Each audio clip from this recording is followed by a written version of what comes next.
ಇದು ನಿಜವಾಗಿಯೂ ಅತ್ಯಂತ ಪ್ರೇರಣಾದಾಯಕ ಹಾಗೂ ಅಪರೂಪದ ಸಂಗತಿ.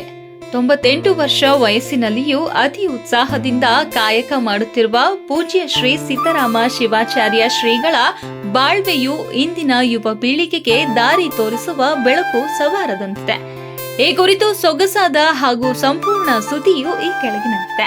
98ನೇ ವಯಸ್ಸಿನಲ್ಲಿಯೂ ಬಾವಿಯಲ್ಲಿ ಈಜಾಡುತ್ತಿರುವ ಚಿನ್ಮಯಗಿರಿಯ ಮಹಾಂತೇಶ್ವರ ಮಠದ ಶಟಸ್ಥಲ ಬ್ರಹ್ಮ ಪೂಜ್ಯ ಶ್ರೀ ಸಿದ್ದರಾಮ ಶಿವಾಚಾರ್ಯ ಶ್ರೀಗಳು ಯೋಗ, ಶ್ರದ್ಧೆ, ಶಿಸ್ತಿಗೆ ಜೀವಂತ ಉದಾಹರಣೆ.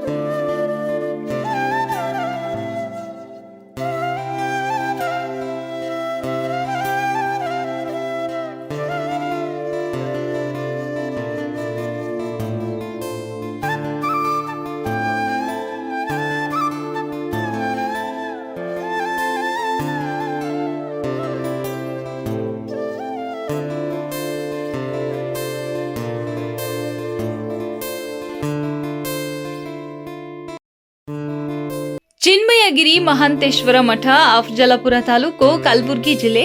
ಕಾಲ ಮುಂದುವರೆದಂತೆ ಆರೋಗ್ಯ ಸಮಸ್ಯೆಗಳು ಕಡಿಮೆ ವಯಸ್ಸಿನಲ್ಲಿಯೇ ಮೂಡುತ್ತಿರುವ ಇಂದಿನ ಕಾಲದಲ್ಲಿ ಒಬ್ಬ 98 ವರ್ಷ ವಯಸ್ಸಿನ ಸಾಧುಕೋಶ ಬಾವಿಯಲ್ಲಿ ಈಜಾಡುತ್ತಿರುವ ದೃಶ್ಯ ಯಾರನ್ನಾದರೂ ಆಶ್ಚರ್ಯಚಕಿತಗೊಳಿಸದೇ ಇರಲ್ಲ. ಅವರು ಎಂದರೆ ಪರಮ ಪೂಜ್ಯ ಶ್ರೀ ಶಟಸ್ಥಲ ಬ್ರಹ್ಮ ಚಿನ್ಮಯಗಿರಿ ಮಹಾಂತೇಶ್ವರ ಮಠದ ಶ್ರೀ ಸಿದ್ದರಾಮ ಶಿವಾಚಾರ್ಯರು. ಚಿನ್ಮಯಗಿರಿ ಮಠ ಧ್ಯಾನ ಸ್ಥಾಪಕ, ಕಾಯಕ ಯೋಗಿ, ಈ ಭಾಗದ ನಡೆದಾಡುವ ದೇವರು.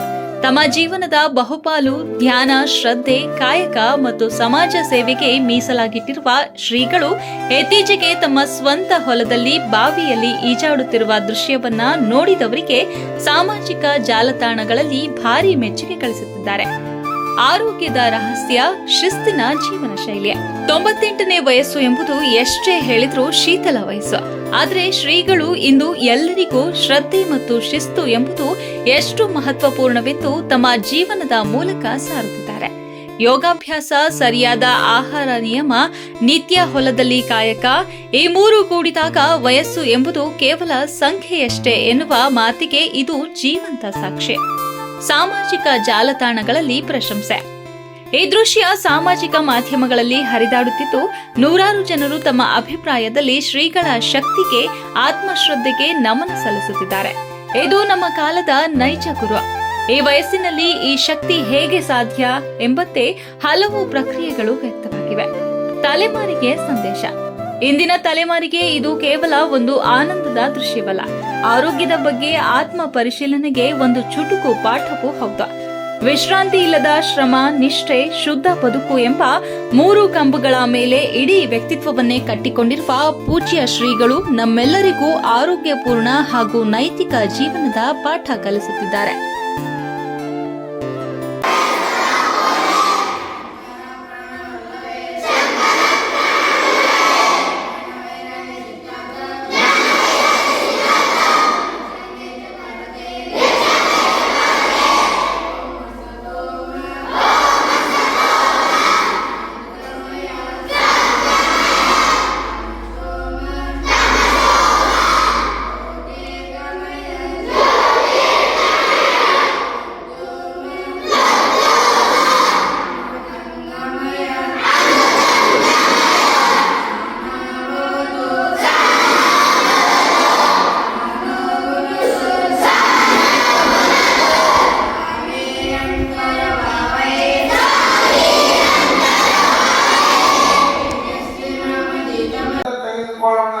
ಇಡೀ ನಮ್ಮ ಕನ್ನಡ ನಾಡ ಅಷ್ಟೇಲ್ಲ ರಾಜಕುಮಾರರಂತವರು ಎಷ್ಟೋ ಪಂಡಿತರನ್ನ, ಗವಾಯಿಗಳನ್ನ, ವಿದ್ವಾಂಸರನ್ನ, ಪುರಾಣಿಕರನ್ನ ಯಾರು ಆಶೀರ್ವಾದ ಮಾಡಿ ಕೇಳಿ ಹುಟ್ಟು ಗುರುಗಳಾಗಿರ್ತಕ್ಕಂಥ ಪುಟ್ಟರಾಜ ವೈದ್ಯರು, ಪಂಚಾಚಾರ್ಯ ಗವಾಯಿಗಳು ಅವರನ್ನು ಆಶೀರ್ವಾದ ಮಾಡಿ ಇವತ್ತು ನಮ್ಮ ಭಾರತ ದೇಶ, ನಮ್ಮ ಕನ್ನಡ ನಾಡು ತೊಡಗಿ ಬೆಳಗುವಂತೆ ಎಲ್ಲ ಸಮಸ್ತ ಭಕ್ತಾದಿಗಳಿಗೆ ಜಾಗೃತಿ ಮಾಡುವಂತೆ